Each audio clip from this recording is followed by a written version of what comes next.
Welcome back, everybody. This Week in America on the Blue Funk Broadcasting Radio Network. Great to have you with us on the program today. A reminder to like us on Facebook, follow us on Facebook. Very simple, facebook.com/This Week in America.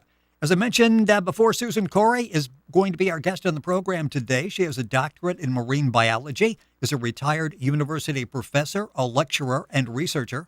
Her lifelong affair with oceans, marine life, and metaphysics, along with a deep concern for life and the disastrous direction humanity is headed, motivated her to write The Neverending Quest. She hopes to awaken humans to their plight and the new age of consciousness, and she says there are alternatives. The Neverending Quest is a novel blending scientific fact with metaphysics, crime, international intrigue, science fiction, conspiracy theories, romance, and history. Dr. Susan Corey with us on the program. Dr. Corey, welcome to the show. Great to have you with us. Thank you very much, Rick. It's great to be on it. Love the book. So many interesting things to talk about in the book. And let's start a little bit with your background and where this all began for you. And I understand years ago you used to spend summers in St. Andrews in New Brunswick, and really that love affair with the ocean and all the organisms in the ocean that really began for you, at that point in time? Yes, it did. It certainly did. And the island that this part of the book is based on is Gramanan, and it's only about maybe 10 miles as the crow flies from St. Andrews. So it's an area I know and love and have loved and still do. Well, it had such a great impact on this book, The Never-Ending Quest, as well as your entire life, your professional career, all of your interests, your passions. And let's talk about that. You've said that it was about 3 summers ago when you're there, and suddenly your life changed. You're out. It's a very calm day at sea, and suddenly all these animals are around you, and it really had a profound effect. Talk a little bit about that, what actually happened, and how that really changed you, made you who you are today.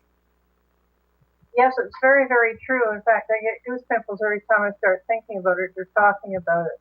I was out one day, and as you say, it was very, very calm, and I usually go in one of the sailboats, big sailboats there.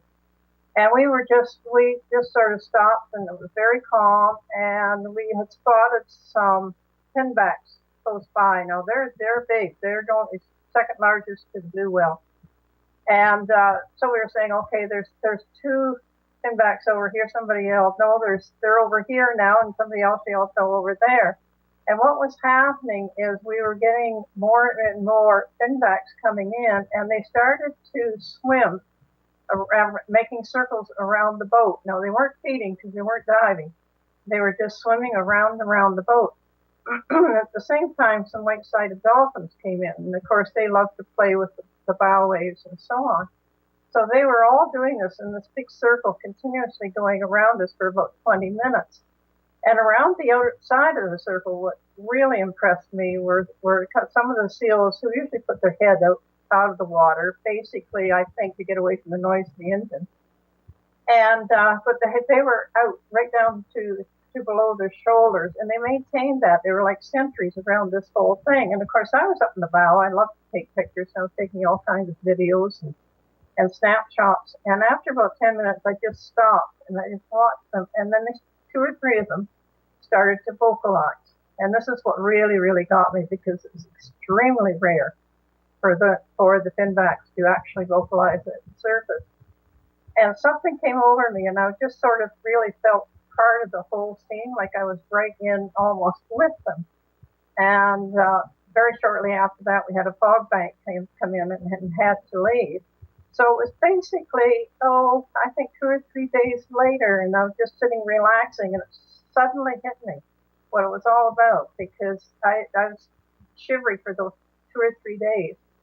And I am positive that they were asking me to help them somehow in the ocean.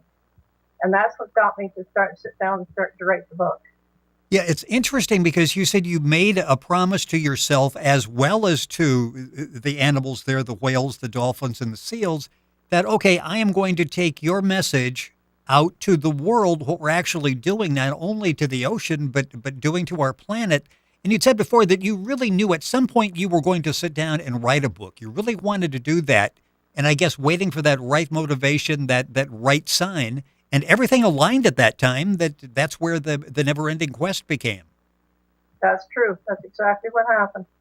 In the book, as I mentioned, The Neverending Quest, our guest in the program is Susan Corey. Her website is susancorey.com, www.susancorey.com. Book's available at Amazon. If you go to our website, thisweekinamerica.us, you can link on to Dr. Corey's website and get all the information on the book.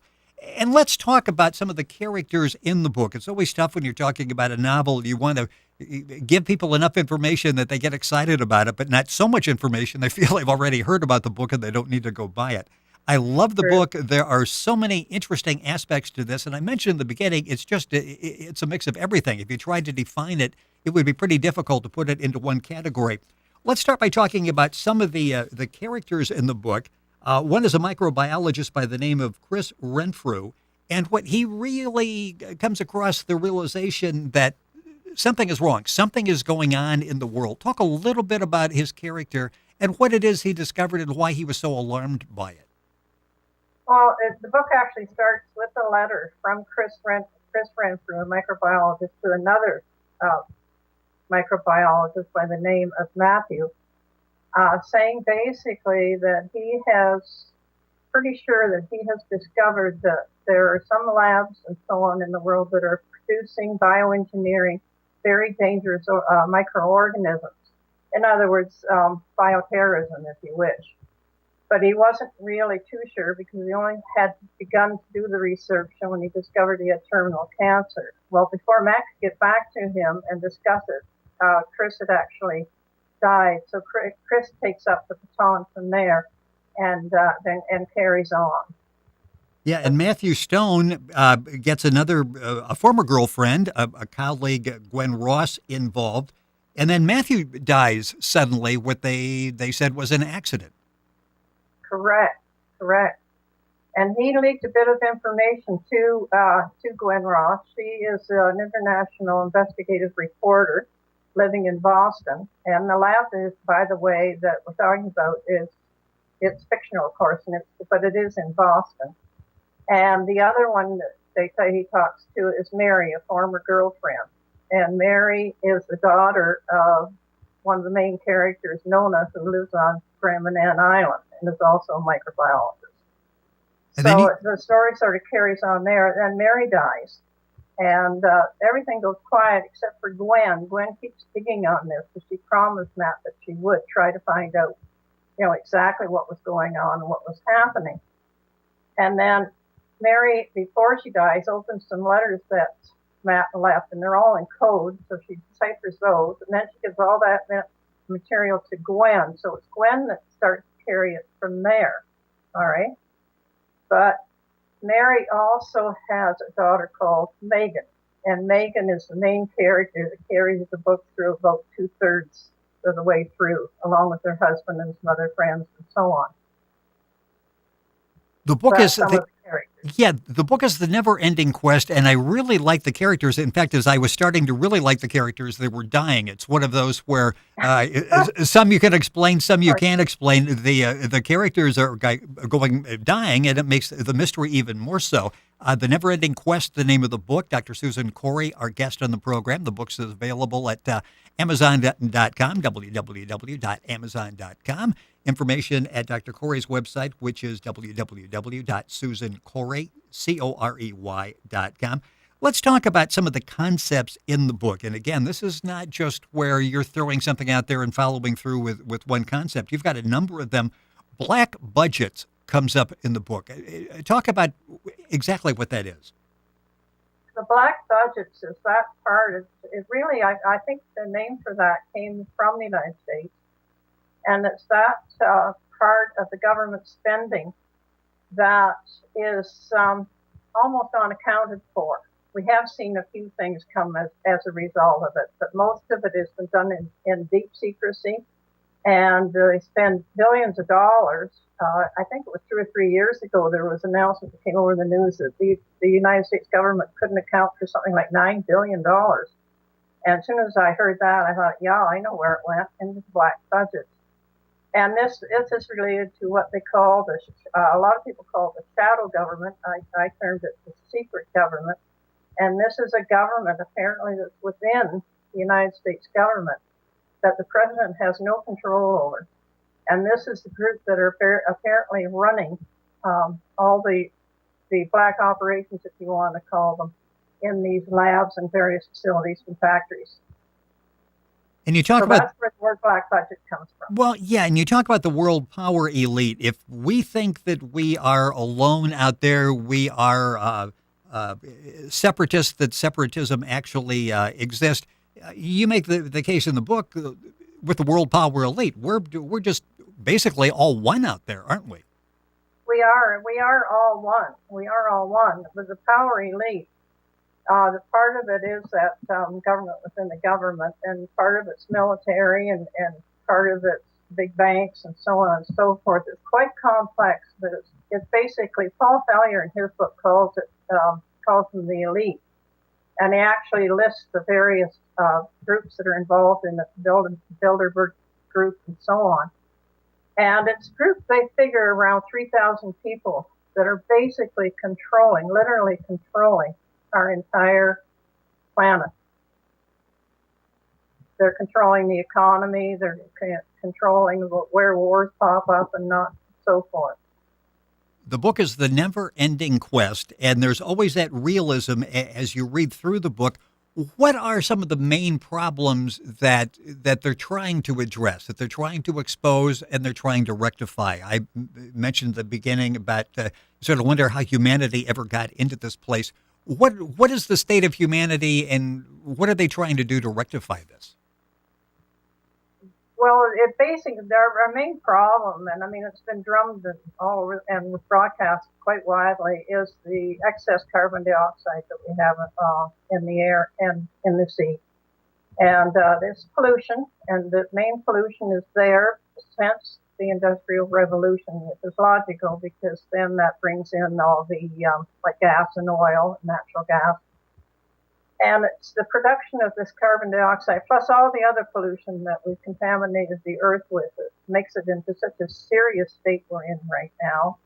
Global warming. I don't like heating, global warming up. I prefer the word or the phrase global warming because that is much broader. It takes in everything, and it's basically actually, Rick, it's a normal cycle. But what's happened because of all the carbon dioxide and so on that we have produced, it's exacerbated this whole cycle and made it come a lot faster. And that's why we're getting these wild fluctuations in the weather and so on and so forth. So basically, right now, that's the situation we're in. We're very close to running out of our natural resources that are not renewable, not sustainable, like gas and oil. We're very close to running out of drinkable fresh water, believe it or not.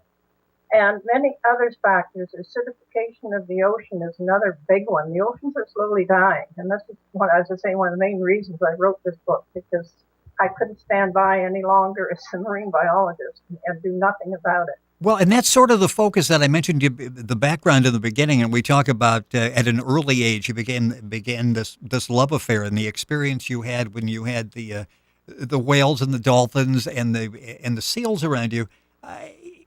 Can we reverse this? Is it too late?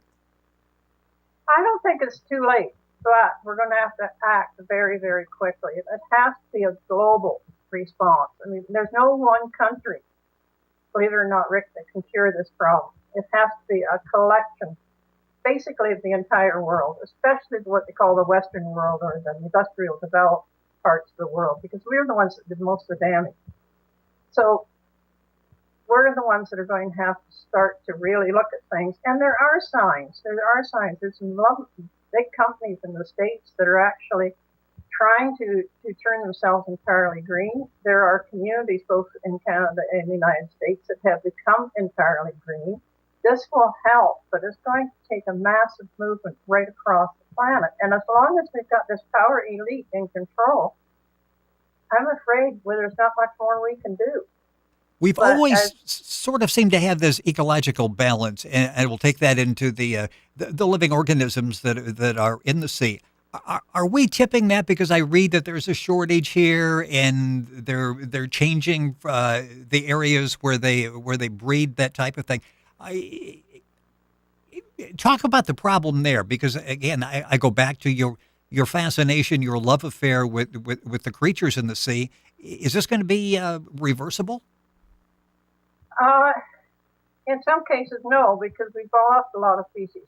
They've become extinct through a lot through our activities. Some of it's natural, but most of them have become extinct because of our activities. And yes, I think it is. I think it is reversible. But as I say, we have to all start working together. We have to start recognizing the fact that the ocean is actually dying. For example, the scientists that work with coral reefs have come out and said if we keep producing the level of carbon dioxide that we're producing today, there will be no more coral reefs by 2050. And Rick, that's only 36 years from now. I was going to say, So I look may. at how quickly this whole thing is moving. Yeah, usually when you throw numbers out there, it's like, well, I'm not going to be around anyway. And it's like, I might make it for that. And it's sort of like within, our lifetime when that happens. Yeah. A few minutes Yeah. left in the program. The book is The Neverending Quest. It's a novel that, again, blends scientific fact with metaphysics, crime, international intrigue, science fiction, conspiracy theories, romance, and history. It is incredibly entertaining. It's an enjoyable read. And at the end of the book, you're thinking, wow, could this really happen? And what could we do to prevent it from happening? What is the takeaway you want when people finish reading it? Because they will be entertained, but I'm sure you want them to think about it as they're reading and when they finish it up. Well, what I want them to take away from it is the feeling that it's not hopeless. Okay, that's the biggest thing. But we are in serious trouble, but it is not hopeless. There is something that can be done. And I noticed you haven't mentioned the word aliens. There are aliens coming in there because it is a fact. It's been proven now that Roswell, for example, did happen, and there's been all kinds of contacts and so forth. So that's why, because the book spans from 1990 to 2020. So that gave me the opportunity to look into the future. And by doing that, I bring in the aliens more and more. And I think there's groups out there, there's aliens out there that really honestly want to try to help us. We have to ask them. And we have to show them that we're trying to do the job on our own. Then they will come in and help. Do you still spend the summers by the water? Yes. Oh, yes. I'm heading down there, and I'll be down there on June the 14th to the middle of September. In reading the book and in reading your background, I get the impression, boy, it's too bad that we all couldn't have that experience. That really does change your perspective on life, doesn't it? Very much so. Very much so. Especially when you get out there and you get caught in what they call one of the Bay of Fundy storms. Then you really realize just how little we are. I mentioned the educational background and in teaching in the classroom. Are you hopeful the new age of scientists, the microbiologists that are coming out of school, have an understanding for what it used to be and what we could lose if we're not careful? Oh, very much so. Very much so. I think that's so true. And that's where I place a lot of my hope, actually, are on the young people. Because I see signs, and talking to young people and so on, that they really do care. And they're really trying to do something in their own right to help. So that's where our future rests, really, are the young people. It's an excellent book. The name of the book is The Neverending Quest. It's available at Amazon.com. It's available, go to Susan's website, which is SusanCorey.com. Corey is Corey. And, of course, you can go to our website, thisweekinamerica.us, and link on to Susan's website, get all the information on the book.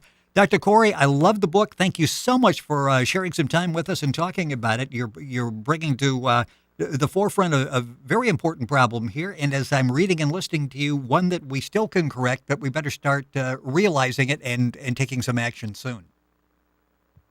Well, thank you very much, Rick. I've really enjoyed this, and I appreciate you having me on your program. It's been a pleasure. You're listening to This Week in America on the Blue Funk Broadcasting Radio Network.